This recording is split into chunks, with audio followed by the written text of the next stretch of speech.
आप कह रहे हैं कि चांदी का चम्मच लेकर पैदा होने वाले परिवार आज हार के कगार पर खड़ा है। दिल्ली हटके हुआ पीछे बढ़ते हटके आएगी नहीं। अच्छा, दिल्ली भाड़ दो। ये तो जिला परिषद रहे तब भी करवाते हैं, इनकी सरकार हो तब भी करवाते हैं, ना हो तब भी करवाते हैं। ये तो रात को 12 बजे भी कोई बंदा बुलाने आ जाता तो चले जाते हैं। टिकट दे दे बालसन को तो एक तरफा क्लियर है, इनकी बार इनका तीसरा खत्म ही कर देगा। गढ़ राजा महाराजाओं के भी चले गए। आज आदमपुर की जो जनता है वो भजनलाल परिवार को हराने के लिए बिल्कुल तैयार है। पहली बात तो आता ही नहीं है, ना उसका बेटा आता, ना वो आती, ना उसकी मैडम आती। अच्छा, वो तो इलेक्शन में आओगे 15 दिन, उसके बाद पैदा शुरू। नमस्कार, मैं हूं काशनाप, आप देख रहे हैं आपकी खबर। फिलहाल हम बालसमंद गांव में मौजूद है और एक पारिवारिक मीटिंग हुई है। क्या मीटिंग का उद्देश्य था वो पहले इनसे जानेंगे, लेकिन एक सबसे बड़ा सवाल, आदमपुर में हम इस समय मौजूद हैं जिसमें एक व्यक्ति जो है चांदी का चम्मच लेकर पैदा होता है और वो चांदी का चम्मच जो है उसको हर बार कोई ना कोई टक्कर देता है, लेकिन वो टक्कर कहीं ना कहीं नाकामयाब साबित होती है। लेकिन इस बार जिस परिवार के साथ हम मौजूद हैं वो पूरे विश्वास के साथ कह रहे हैं कि जो लोग चांदी का चम्मच लेकर पैदा हुए थे उनको पूरी टक्कर दी जाएगी। फिलहाल जानने की कोशिश करते हैं कि यहाँ पर कुछ राजनेता जो चांदी का चम्मच लेकर पैदा हुए थे वो हर बार जो है इसे अपना गढ़ मानते हैं। नमस्कार सर। नमस्कार भाई साहब। सर ये बताइए अभी हम कहाँ पर मौजूद हैं, थोड़ा सा बता दीजिए। आप बालसंद गाँव में भागीरथ नंबरदार का घर है। तो आज जो पारिवारिक मीटिंग हुई है इसके अंदर क्या कुछ फैसला लिया गया? इसमें फैसला लिया भी पहले परिवार इकट्ठा हो, फिर गांव इकट्ठा होगा, फिर आदमपुर हल्का इकट्ठा होगा। चलिए, ये तो गांव पहले परिवार फिर गांव की बात आ गई है, लेकिन सबसे पहले आदमपुर को लेकर बात करना चाहेंगे क्योंकि एक परिवार है जो चांदी का चम्मच लेकर पैदा हुआ था। क्या उसके अंदर टक्कर दे पाएंगे? टक्कर नहीं, वो तो पहली बात तो आता ही नहीं है, ना उसका बेटा आता, ना वो आती, ना उसकी मैडम आती। अच्छा, वो तो इलेक्शन में आओगे 15 दिन, उसके बाद पैराशूट हो जाते हैं। हर बार यही मुद्दा जो है वो बार बार उठता है कि वो सिर्फ इलेक्शनों में आते हैं, उसके बावजूद जो है वो यहाँ से कहीं ना कहीं वो जीत जाते हैं। लेकिन इस बार कैसा माहौल बन रहा है? अब की बात है, कांग्रेस उल्टा साहब जो टिकट दे दे बालसन गाँव भागीरथ को तो एक तरफा क्लियर है, अब की बार इनका तीसरा खत्म ही कर देंगे सौदा। अगर इस गांव की बात करें तो 12,500 वोट है। अगर यहाँ के किसी कैंडिडेट को अगर टिकट मिलती है तो कहीं ना कहीं वो जो है पूरी टक्कर दे पाएगा। भागीरथ नंबरदार पूरी टक्कर देगा। अच्छा, 12,500 गाँव का वोट है, एक तरफा पड़ेगा। तो ये बताइए, क्या कभी सर ने कुछ काम वाम भी करवाए लोगों के? साहब इनोलो सरकार में प्रधान था उस टाइम में काफ़ी नौकरियाँ भी लुआई इन्हें, थाने चौकी तहसील के काम कराए हैं। फिर नंबरदार था, अब भी काम करा रहे हैं। हुड्डा साहब के बाई इलेक्शन में अब जेपी का था, पहले था, उसमें नंबरदार सेती थे। और ये MP इलेक्शन में आदमपुर हल्का में प्रधान था, ये हुआ इंचार्ज था मौके का। सुनने में आया जिला पार्षद भी रहे हैं। जिला पार्षद भी रहे हैं। तो क्या टक्कर दे पाएंगे इस बार? क्लियर को रोकनिया नहीं है, कोई रोकनिया नहीं है। दिल्ली हटके हुआ पीछे बढ़ते हटके आएगी नहीं। अच्छा, दिल्ली भाड़ दो। क्या टक्कर दे पाएंगे क्या नंबरदार जी? नंबरदार बड़ा बढ़िया आदमी है जो आप बालसन गाँव में ये जितनी आदमपुर हल्का में टक्कर दे सका और बाकी को नहीं। नंबरदार जी के बारे में बोला जा रहा भैया बड़े ठंडे हैं आदमी। ठंडे आदमी है, ईमानदार आदमी है और सब हल्का आदमपुर में बालसन में सब जानते हैं।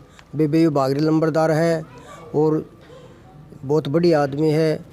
ये टक्कर दे सके कांग्रेस की तरफ तो और कोई नहीं है। और कोई नहीं दे सकता? और कौन दे सकता? चलो दोस्तों, और भी जानने की कोशिश करते हैं। राम राम जी। राम राम जी। सर क्या नाम है आपका? प्रेम नाम है। तो प्रेम जी, आज इस मीटिंग में क्या कुछ फैसला लिया गया? मीटिंग में ये पारिवारिक मीटिंग थी।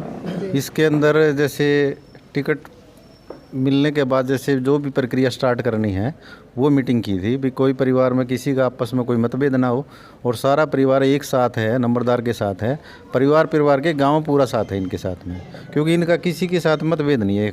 खास बात तो ये है।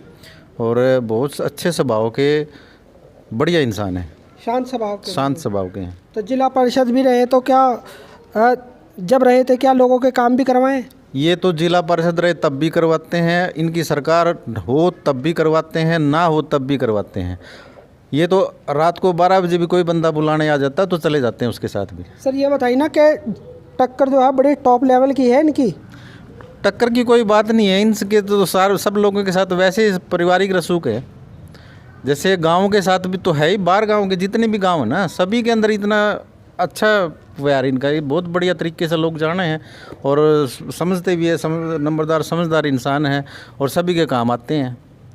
चलिए दोस्तों, अब आपको नंबरदार जी से मिलवाते हैं और उनसे जानने की कोशिश करते हैं आदमपुर को लेकर के क्या कुछ उन्होंने सोच रखा है। और नंबरदार जी इस समय हमारे साथ मौजूद है। सर नमस्कार। नमस्कार जी। सर ये आपको बताइए, भी, आपके चैनल को भी सबको राम राम। चलिए सर ये बताइए कि पूरी टक्कर आप उनको देने जा रहे हैं जो चांदी का चम्मच लेकर पैदा हुए थे। चांदी के चम्मच का वो ज़माना जा लिया। जो भजनलाल का टाइम था उस टाइम पर उन्होंने काम किए थे लोगों के, इस करके लोग वोट डाल देते थे। और कम्युनिस्ट पार्टी और चोई देवलाल और साथ में थे सारे के सारे। उस टाइम पर नेतराम जाखोद का एक सिंपल ज़मींदार था मेरे जैसा, उसको टिकट दे दी। चौधरी रणजीत सिंह को उसने हराया तो लोगों का कुछ नहीं रहे, गढ़ राजा महाराजाओं के भी चले गए।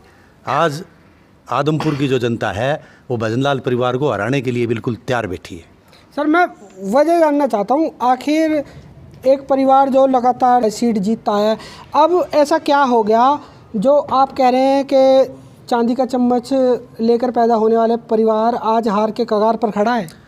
लोगों की कोई समस्याएं कौन सुनी, चुनाव जीत्या, बाहर चले गए, अपनी पेंशन के लिए लड़ाई लड़ी है इनने। भाई एमएलए बन गया, पेंशन बन जाएगी, बस ठीक है। लोगों से इनने कोई लेना देना नहीं। आज पूरा आदमपुर बदहाल में है। सीवरेज लाइन की है वो व्यवस्था बिल्कुल बिगड़ी हुई है। खेतों के अंदर किसानों को पानी नहीं है और गड्ढे हैं, गड्ढे वही खड़े हैं आदमपुर के अंदर। पीने की पानी की और सीवरेज की लाइन आप आदमपुर में जाके देखोगे तो दोनों मिली हुई है। गंदा दूषित जल पीने के लिए लोग मजबूत हो रहे हैं। चलिए नंबरदार जी मेरे को ये बताइए, क्योंकि अगर आदमपुर की बात करते हैं तो मेरे ख्याल से 1200-1300 रुपये का एक टैंकर मंगाना पड़ता है लोगों को। अगर यहाँ की जनता अगर आप पर भरोसा करती है तो क्या इस समस्या का समाधान आप कर पाएंगे? इस समस्या का समाधान अगर हुड्डा साहब मेरे ऊपर भरोसा दिलाते हैं, रखते हैं और अगर मेरे को मतलब टिकट देते हैं तो मैं यहाँ से अगर विधायक बनता हूँ तो लाखपुर से हुड्डा साहब को कह करके जो 15-20 ये गांव है जो टेल के गांव है उनसे लाखपुर से नहर ले करके इन्हें पानी सिंचित करने का मैं काम करूँगा। सड़कों को लेकर अगर बात करें, जो सड़कों की व्यवस्था वो भी काफ़ी बदहाल है, उसको लेकर क्या कुछ प्लान चल रहा है? हुड्डा साहब का विशेष आदमपुर हल्के में बड़ा लगाव रहा है।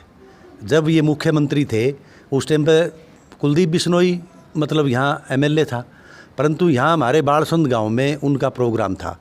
40 मिनट का भाषण था हुड्डा साहब का और 40 मिनट में 40 करोड़ रुपए अकेले बाड़सुंद गांव को दे के गए।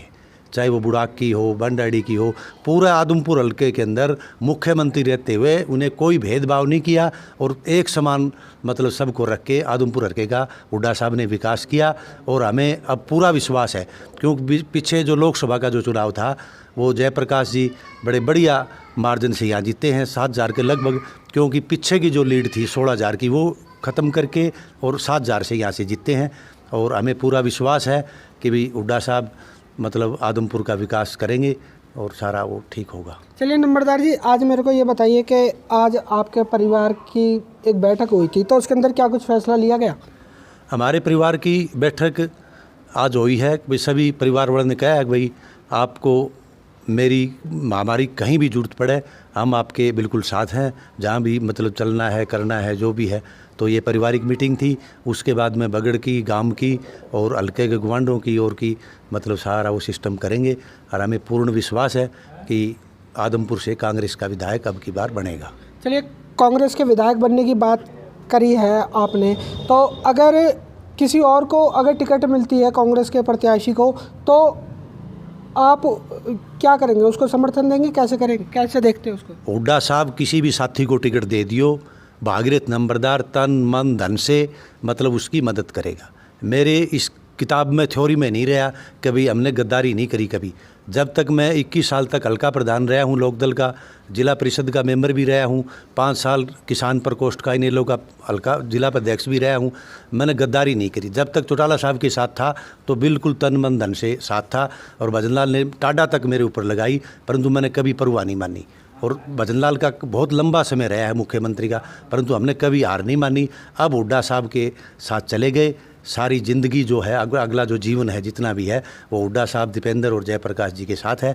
और जो भी वह आदेश करेंगे किसी भी साथी को देंगे तो भागीरथ नंबरदार उसकी तन मन धन से मदद करेगा। धन्यवाद सर। हाँ, धन्यवाद। सो फिलहाल दोस्तों हम इस समय बालसमंद गांव में मौजूद थे और नंबरदार जी के घर पर मौजूद थे और इनका साफ तौर पर ये कहना है कि कांग्रेस पार्टी किसी को भी टिकट दे, मेरे को दे या किसी को भी दे, हम तन मन धन से इनके साथ है। वैसे आपका क्या मानना है? फ़िलहाल जो है पारिवारिक मीटिंग हुई थी और अब इसके बाद जो है बहुत सी मीटिंग होनी बाकी है। गाँव जुड़ेगा, गाँव जुड़ने के बाद पूरे आदमपुर को जोड़ने की कोशिश करेंगे।